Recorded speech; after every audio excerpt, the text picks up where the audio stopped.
welcome to the Cloud Security Podcast by Google. Thanks for joining us today. Your host here as ever, myself, Tim Peacock, the Senior PM for, well, a bunch of stuff in Google SecOps, and of course, the one and only Anton Zhuvakin, a now long-reformed analyst, and actually also for a long time, senior staff in Google Cloud's Office of the CISO.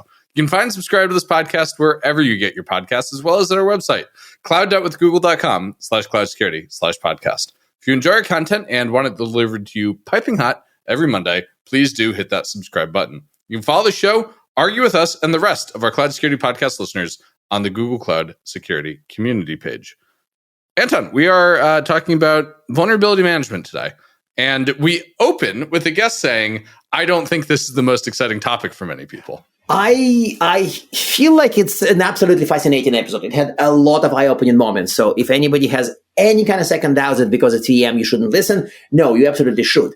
And moreover, some of the things people in our industry in cybersecurity kind of keep saying, rapid change of progress, you need to learn. If you're out for a year, you're useless. But VM is actually the case where some of the topics we discussed that are absolutely current today are older than two of the people present in the discussion, which is a huge shock because it's not like we've definitely veered into the 1990s practices. And I think at least one question we veered into almost like the early 90s, where the question that was kind of very hot in the very early days of vulnerability management remains to be hot. It remains to be tricky, remains to be troublesome today. So the time lag is measured in fractions of a century. Oh, that's depressing. Quarter of a century. And yes, the episode does get quite depressing, but it's also very real. And people who show up and say, containers, CI/CD pipelines, rapid stuff, rapid this, developers, DevOps, and then they're like, oh yeah, we try to patch things in 90 days and it's tricky, so we're going to just go back to 180. It's like, what? No, but it is real. Sorry, I'm rambling because it was kind of exciting for horrible reasons. You are certainly rambling, but I won't hold it against you. It is, listeners, this is a fun episode to me because it's the culmination of two kinds of episodes that we really love. One kind of episode we really love is actually VM episodes.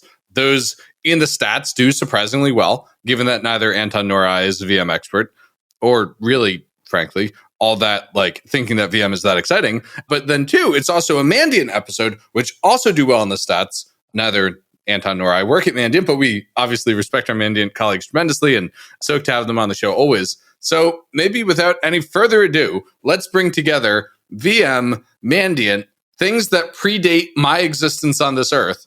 And let's turn things over to today's guest. Today, we are joined by Caleb Hoke, Consulting Manager for Transformation Services in the Mandiant Cyber Defense team. That is a mouthful of a title, but I love that it's about transformation and not migration. So that's kicking us off on the heels of a wonderful episode earlier this year, talking all about transformation, not migration. And so I want to talk about VM. We've done a couple of vulnerability management episodes on the show already, but I'm delighted to have somebody from Mandiant come and talk about it. And so maybe let's start off with, the kind of the history of this.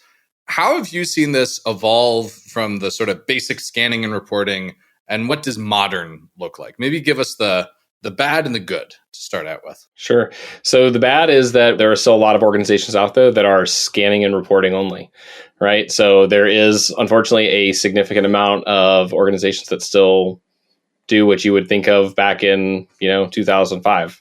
Even 20 years later. So that's kind of the bad. The good is that there are also a lot of other organizations that are transforming into a little bit more proactive, right? We're looking at attack surface reduction. How do we get in front of some of these, looking at, vendor, management, configuration management, and how these are configured. So kind of getting ahead of some of that. Mm-hmm. A lot of that is starting to stick, and a lot of organizations are starting to see the benefits of doing that, of having, solid standards and looking at, hey, if you look at a lot of the 0 days that have been exploited, right? A lot of those could have been avoided purely by having, outdated, old protocols and such disabled and moved to something newer and more secure. So, So, and you mentioned 2005, and my running joke about this when I see some of the practices and when I saw it in my Gartner days was that these are people who seem to be stuck in the 90s. But then I've heard the comments that you guys have seen organizations that were better in the 90s than some organizations are today. So like if you pick any other area of security, if you pick detection and response or AppSec to an extent and a few others,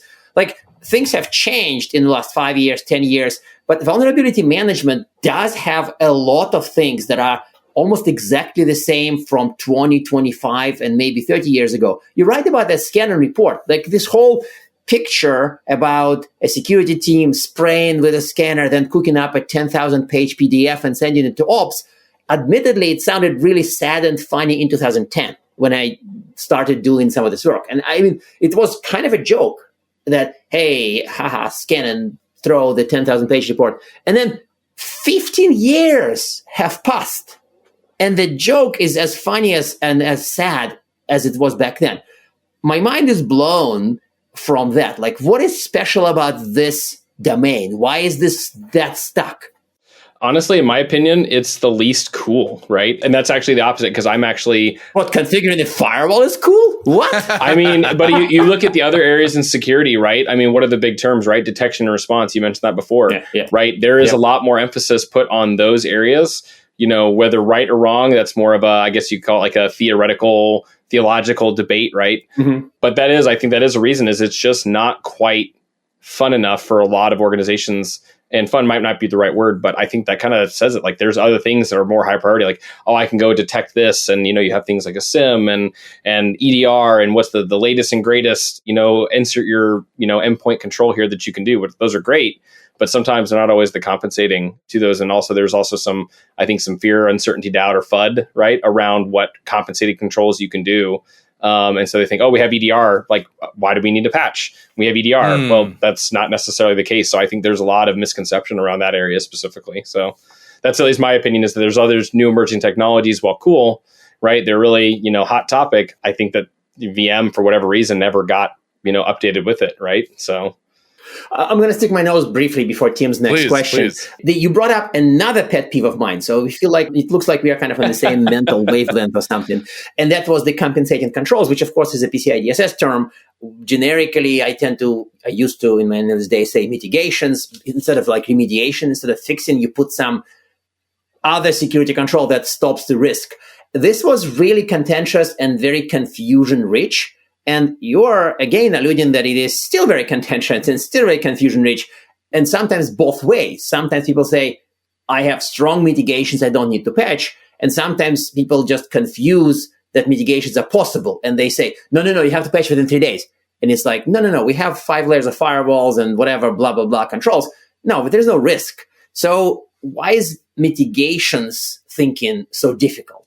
Why can't this be, hey, you can't patch, you need to mitigate. Here are the choices. Okay, let's pick number 3. Done. I think it could come down to one word: validation, right? If you're not able to validate those compensating controls, which is frankly, it's a very hard thing to do, right? Like coming through and saying, hey, I'm going to fully validate this outside of, to your point of, hey, I can tell you for sure I have an endpoint firewall that says, you know, port 445 is blocked outbound, right? Whatever, you know, inside port, unless you have that where you can say, yep, I proved this. But even then you have to look at like the whole breadth, right? As time has grown, organizations' IT infrastructure has grown, right? So now it's, you know, there are a few organizations that can say they are 100% certain that every single endpoint has their gold standard configuration. It just doesn't happen, right? Like there's happens. Always those ones that come through. So I think that's kind of where it comes in. At least that's always my issue when it comes to compensating controls and mitigation. If you can get the validation piece correct, I think mitigations and compensating controls, you know, for the PCI term, it 100% is a valid way to do business. However, there's very few that can also have the time and resources to actually do that, right? And to do it correctly. So one of the things that we wanted to talk about was the difference between unauthenticated and authenticated scanning. Could you tell our listeners about that and maybe talk about some of the struggles that organizations see with getting to an auth world? I'm going to stick my nose briefly again. Does this question predate Tim's birth date? This question probably is older than Tim. This is like, let's just have like a short 2-second pause about it. Like, I bet that this question is older than Tim. Listeners, y'all are going to think that I'm like some 18-year-old punk that joined a podcast with Anton. No, I promise I'm an adult. I own a home. I'm a real person. But this question is probably the early 90s question. I don't think it's quite the 80s, but I think that do I run the script on my Solaris server or do I scan probably is like 1992 or 3 kind of question. Oh. It is not the late 90s. If it helps, I would have been 1 or 2 years old at that point. So it almost predates me as well. So I think I'm right there with you, Tim. I just got the beard going, so that helps make me look a little older right now. So it certainly does compared to your Momo picture. I looked up our guest on our internal website listeners ahead of this, and the guy who shows up to our call looks like he could be maybe the older brother, the uncle of the guy who actually pictured on the internal page. So Caleb, what's the deal with this? Why are people still struggling to do this the quote unquote right way? I honestly think a lot of it comes down to, we're going to come back to this term again. I don't use this term liberally, but the FUD, right? I think there is still the fear, uncertainty, doubt that if you let them log in, there is this unknown thing that's going to happen on X server. And they say, hey, this is critical. Like say, if we put it on an edge device, it's going to take down our edge devices and shut down the network, right? While that's never happened, it is very infrequent, right? That doesn't happen often, especially then when you want to get down into the amount of time it takes to kind of validate, like, okay, this is what the scanner is going to go in there and do. The scanning tools as well, I haven't found any that actually do a really great job at laying that out. Hey, I'm going to log into this F5 load balancer and I'm going to run specifically these commands. It's usually there somewhere in documentation. I just haven't found it to be super easy, at least my personal experience, finding that information to provide to the asset owners. Right. So I think that is probably the biggest reason. And then I think there's also the other one of, I can say there's been a few organizations that we've come in to do some assessments, and they were under the thought that they were running authenticated scans, and they were not. Oh, no. They're like, hey, our scanner was, it's set up for authenticated. We just never get anything. We're so good, we don't get anything. And then you go and look, and it's literally only bringing back like port information. Yeah, it's bringing back basically nothing. Like, yeah, that's happened twice in my personal experience. In my time with Mandiant, so I'm just having my facepalm moment hearing this. Like, yeah, I believe you. But it's just so. Yeah, I don't know. I know but I think if we tie this back to the first question, vulnerability management is a historically undersourced area, not only just in any organization, but even within the security team. Right? You typically say, hey, there's part-time maybe analyst who, a lot of times is not even a very technical person to be able to go in and tell that, right? It could be a governance person running this. That's not uncommon as well, where, if you're not able to kind of have that technical acumen to go in there and look through the logs and say, oh, this is actually not happening, or, knowing the right places to look. So there's a bit of resource management issues that I think play into that as well. So this makes sense. This makes me kind of depressed and also kind of more depressed. I wanted to say something pithy and funny, but no, I'm sorry. This is just going sending me in the deep, dark black hole center of the. Especially when you look at the emphasis on N and 0-day exploitation and what that leads to, as the initial infection vector. Mandiant and Google Cloud, we posted a few blogs that have shown that, there's a couple years running now where that tops the cake for what's the initial infection vector, right? So I think it is kind of crazy to me that even after these big events, right? Let's look back at early 2024. I was helping some clients with all the Avanti 0 days that came out, right? There are still conversations happening after all of that there's still resource issues. And those were all highlighted during that, call it, crisis for some organizations. It was very hard to manage. And frankly, when you come back and look at it, they're still didn't add any resources, right? They didn't add, or increase their capabilities, right? They still have, X scanner. They didn't add a layer on top that helps automate something, right? Yep. By the way, for people in the back row who are very excited, we should tell them this explicitly. Otherwise, they would go crazy. The AI agents would not fix this one. Yes. No. Yeah. I'm sorry, but no, that is not the problem that AI agents would fix. Yep. So, on a more serious note, this was all very much part of my daily existence in my analyst days, and I felt like a lot of people observed the lack of resources, observed the friction with IT, and they tried to say that, okay, we're going to fix VM differently. We're just going to prioritize better, and we're going to look at all this 10,000 pages of VM, and we'll run some kind of a magic prioritization algorithm, and it would give us what real risk is. And this idea probably originated back in the early 2010s when this became kind of a big deal. Some companies were started. Gartner, analysts did a lot of work on what's the best prioritization. And again, 15 years pass. Exploitability, yes. Attack surface, yes. It's all pretty well known. But in your experience, what is the best gold standard, so to say, prioritization algorithm or prioritization method today? I mean, obviously it's not just CVSS, but like, if you go meet a client who does it well, how do they prioritize? So I'll say that we have our own methodology. I have not been faced with an organization yet that says that they have it down pat. There are some that do better than others. And I think when we look at what really like the gold standard would be, right, it's a mix of your business priorities, valid commercial threat intelligence, or even some open source intelligence. I would say asset exposure. And then even sometimes you have to take in compliance scope, right? So for example, we'll go back to PCI. I had a whole PCI hat for 3 years before I came to Mandiant and Google Cloud. Oh man, I'm sorry. So I'm well familiar with a large e-commerce platform. If you look up my LinkedIn, you'll be able to tell what it was. But yes, I dealt with that. That was my every day for 3 years as part of being the security manager there.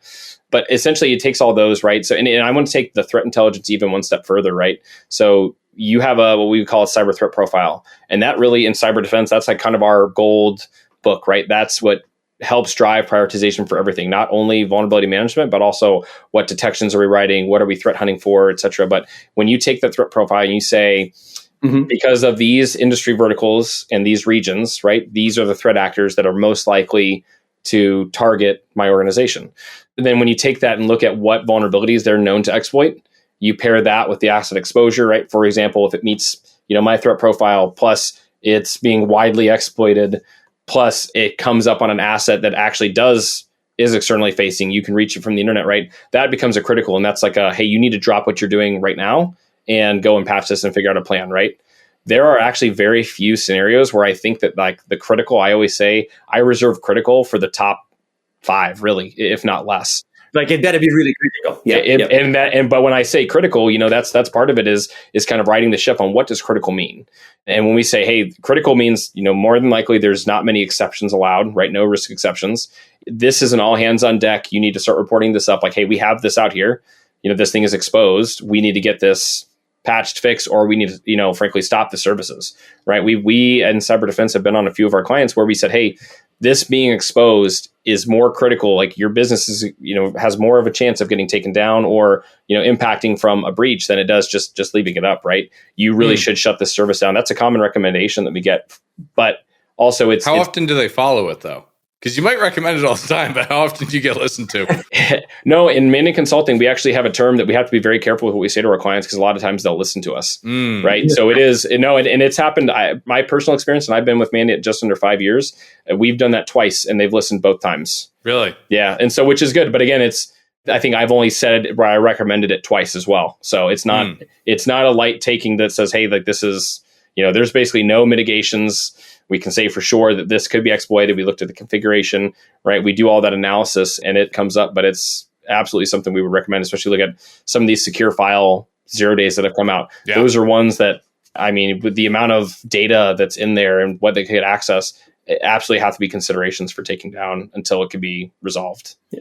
So a lot of this is useful. And a lot of this is very useful. Okay, I'll stress this. Very useful. That's high praise from Anton, Caleb. I want you to know that. It is very useful, yes. And yet, most of it, in some shape or form, existed even 10 years ago, except for possibly one dimension.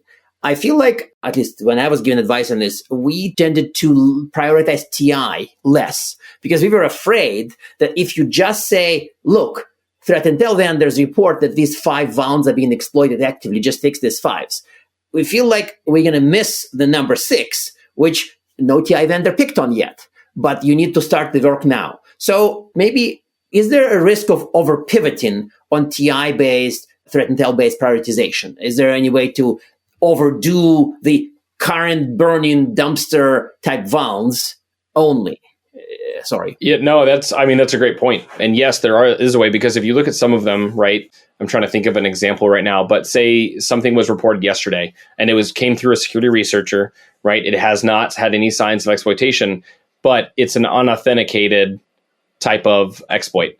That still, even without the threat intelligence, without it being exploitable, if you look at that plus the fact of, it's an exposed and externally accessible asset, that needs to be patched in the same deal. It can't be left out there because as soon as that discloses And I know that there are some trends out there for how quickly from disclosure until when you actually see an exploitation. That timeline is very short. So you all have to look at like the consequence and the way that the exploits are written, right? If it's just a vulnerability and there's been no exploit code, you can probably give it some time. But then if it comes and says, yep, this is out there, it's unauthenticated. I mean, exploit code is minutes behind, especially when you look at, you said one of the buzzwords, AI, right? That stuff is coming out faster than ever, right? And it's, to your point, just because it hasn't been exploited or nobody's reported it's been exploited yet, it's a ticking time bomb, matter of time, especially for those that are, externally exposed. So I want to shift gears away from AI because we talked about that enough. AI? We haven't really gotten to AI. No AI. Done with AI. Friday. We're recording this on a Friday, listeners. I've had enough AI this week. I want to talk about human factors and org factors. And so, you're a consultant. You show up. You say, "Hey, this is what we think."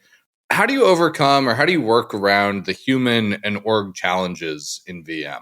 Yeah, honestly, I like to say I no gray areas, no lines of communications. We want to minimize any chance for lines of communication to get misconstrued or someone to miss it, right? And so a lot of times what we do is we'll take, for example, we have a volume management policy that says that, the server must be patched within 3 days if it's critical.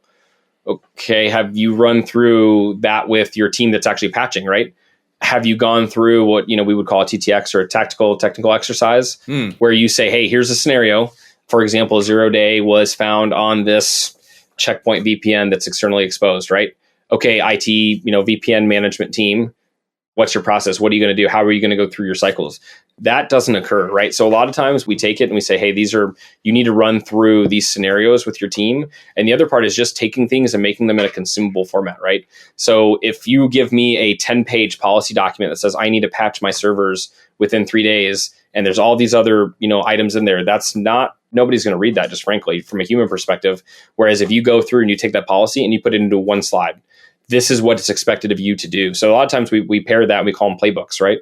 So for these teams, we'll take that policy and you transform it into a playbook, and that makes it a lot more consumable. I mean, I've seen that as successful both before Mandiant and, at Mandiant when we've done kind of the consulting engagement. So is it the kind of tabletops for VM, which is kind of interesting because people do talk about this a little bit, but the tabletops for IR take massive amount of mind share. Mm-hmm. People do them on ordinary life and all that. We had an episode on that. But tabletops for VM is kind of a obvious idea that nobody does, which is kind of, I think this pays for the price of this episode, to be honest. We had a lot of fun and we'll have more in a few minutes. But this, to me, this bit is hugely valuable. And I feel like people who say, well, we'll scan, we'll rank, IT would patch, is not... That process misses, well, if this happened with a checkpoint, let's just not say checkpoint, let's say Ivanti VPN appliance. Okay, no, sorry, it's a kind of an inside joke. So an Ivanti VPN appliance is vulnerable, and then the IT says, well, some guy in IT says, yeah, we'll patch it, and the other guy says, no, this appliance cannot be turned off because of this reason. And it's like, whoa, wait a second, what about, and it's like suddenly it unravels, and people realize that their plan to patch it within whatever number of days is not going to fly. Yep. Yeah, absolutely. I agree. Yeah, it's not something, the idea is typically new when we bring it up and saying, hey, you really should run through this, and really I would reserve it honestly for those, really critical services, because you think well, without this, the business can't operate.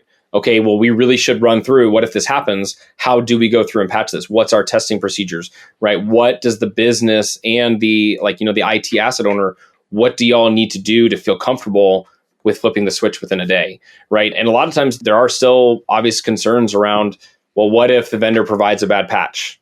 That's never happened before, right? Not ever. It happened very rarely, given the number of patches, though. Absolutely. Vendors provide billions of patches by now, probably, right? Absolutely, yeah. It's not common, but a lot of folks have been burned by it, right? So there's still that. You have to kind of get through that. Okay, that's fine, but that's why we test. And then that's also why we have a rollback, right? We never would recommend not having a rollback, because if you have a rollback, then you need to get to the conversation of, do we take this down or not, right? Right. Obviously, you want to patch, and the patching would be the minimum amount of downtime. But if you need to take it down and only have it up for 4 hours a day or something, right? Those are conversations where you kind of step through those. But if you wait for a crisis, then you're asking for pain, and it's going to confuse everyone.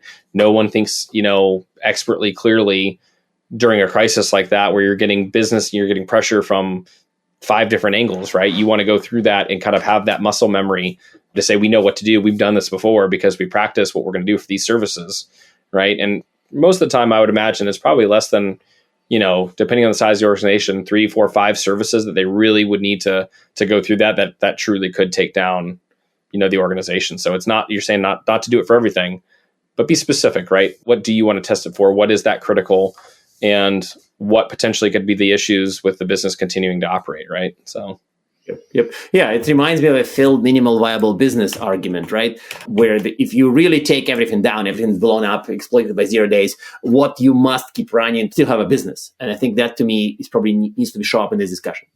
So this is the obligatory AI question. And I feel like the logic for using AI in this domain is there. Like prioritization comes up, like possibly an LLM can judge the context available better. But like, is there any reality? Like we can dream up good AI use cases, but like, is there any reality behind it? Do people actually use Gen AI or AI, other types of AI for vulnerability management, for improving VM in general? I mean, I haven't seen AI specifically used yet. I have some ideas, right? But I think the opposite, right? Like I think it actually makes the VM job harder, right? Because we briefly talked on this. The time for exploits to be developed is going to increase exponentially. If you're throwing this into AI, instead of days to do it, it's minutes or hours, right? To get a viable, POC exploit, and this is obviously some of the, what we call the bad guys or evil out there, right? Mm-hmm. They're doing this as their full time, right? This isn't some part-time, I'm going to do this for fun. It's what they do, right? And they're not going to wait for anybody else. So they're just going to keep on going. It makes all the prioritization questions and the reaction, all the things we just talked about, it makes it all much more important because it's coming faster than ever, right? Yep. That's a perfectly nice little depressing touch towards the end. I feel like big sigh, listeners. Big excited eyes, and now figured Caleb would now reveal the deep truth about how AI would just like magically make it better, and agents would just scatter and fix things. And he's like, you do know there's vulns in the AI, right? Yeah. No, it's happening. People are not using AI only for good, right? Like that's the reality. Sorry. And here I just thought it was Nano Banana. Well. Pro. Unify the slide. Yes. Yeah. So I hate to do it because this has been eye-opening and wide-ranging and fun. All the things we look for in an episode. But I have to ask our traditional closing questions. One, do you have any advice to help organizations, get better at VM? And two, do you have a recommended resource? It could be reading, it could be technical reading, non-technical reading, could be anything. Yeah. So my one tip is to figure out automation wherever you can, especially with VM, right? How are you automatically prioritizing? How are you automatically closing out scan reports? How are you automatically validating that an asset was truly patched? Right? Automation, there's too many manual steps. There's too many times where it takes an analyst to go into the tool and download a report and then attach that to an email, right? It really, I would say, get as much automation as you can. Fit VM into the work practices that are already established. Don't create net new ones for VM, and try to make this as seamless and easy as possible for the ones that need to go click the buttons to patch. And for my one resource, I would probably say there are a number of Mandiant and Google Cloud blogs that the Google Threat Intelligence team has put together around the speed of end-day and zero-day exploitation. Those are great resources to read, as well as just to kind of give a good look at the landscape. I mean, if you go back that, and as well as like the M-Trends report, all of those statistics in there are very valuable, especially if you're out there trying to build a business case to put more emphasis into vulnerability management. That is typically how we help build business case. Say, hey, we need to go buy X tool to help us with automation or to help, integrate threat intelligence. That is absolutely the first place that we start. Is a lot of those statistics are saying time to exploit has dropped by 30 plus days in the last year, right? Those are valid reasons to put some more emphasis here. Time to patch did not change, or maybe changed by a couple of days. And I think it's mostly down, but not by a lot. So it's a very clear mismatch. If we see very crisp, convincing data that exploitation is faster, then we also have very clear data that patching is not faster. Correct. Yeah, it's basically going the opposite directions, right? Yep. If anything, patching, because the groups and everything is, the number of assets is growing, patching is still not done correctly. So it's taking even longer because more assets are missed. So, gosh, I thought it was going to end on a lightly depressing note. Now it's ending on a deeply depressing note. Caleb, I'm obligated to say thank you for joining us today, but thanks for depressing us today is more like it. That's what that's our main job in cybersecurity and such, isn't it? Right? Kind of depressing. I think it might be. Yeah. But honestly, thank you for being a great guest. This really worked out super well, and I haven't been at a loss for words in a show for maybe 70, 80 episodes, and today it happened again. So this is super impressive, and it's a kind of a high bar to cross, so I really love it. Great. Well, I'm happy to be here, and so, thank you all for having me. And now we are at time. Thank you very much for listening, and of course, for subscribing. Please subscribe so you can get new episodes piping hot, and if you love our content, please drop us a review on your platform of choice. You can find this podcast on YouTube, Apple Podcasts, Spotify, or wherever you get your podcasts. Also, you can find us on our website, cloud.withgoogle.com/cloudsecurity/podcasts. You can argue with us on the Google Cloud Security Community site, googlecloudcommunity.com. You can follow us on x.com/cloudsecpodcast, tweet at us, email us, argue with us, and if we like or hate what we hear, we can invite you to the next episode. See you on the next episode of the Cloud Security Podcast by Google.